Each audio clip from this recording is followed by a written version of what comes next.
So I was so sick of, specifically in January, when you've got this random spark of motivation, you set these goals and these intentions, and then like 3 weeks in, you're like, oopsies, I'm back to square one. I've fallen off the bandwagon already, because you're right in saying like it can be so overwhelming because you go all in with everything. So I guess my number one tip with this would be like to find maybe 3 or 4 things that you could do. Start baby steps. Don't go all in straight away, because that can be so overwhelming. Like, we're talking about a completely different lifestyle here, specifically if it's about fitness. Like, that's an entire lifestyle flip essentially you're doing.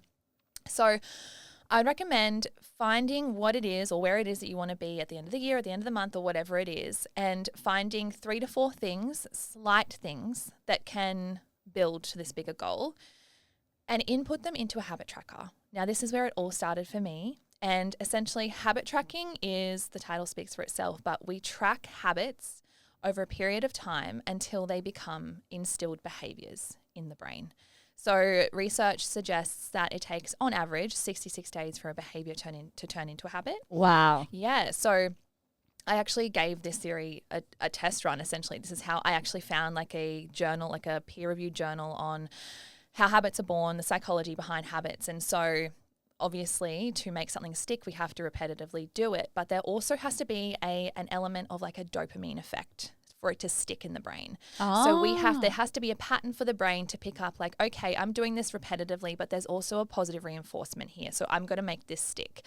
So habit tracking is not only repeating things time and time and time again, but also ticking things off and feeling accomplished. There is the positive reinforcement. That's the dopamine effect. Every single time you go over to your habit tracker, tick it off, there's a little accomplishment there.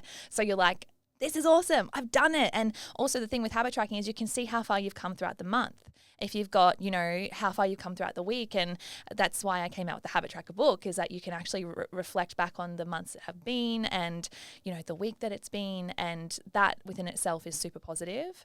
So not only are you getting that positive reinforcement, but you're tracking that time and time and time and time again until you're doing these things without thinking about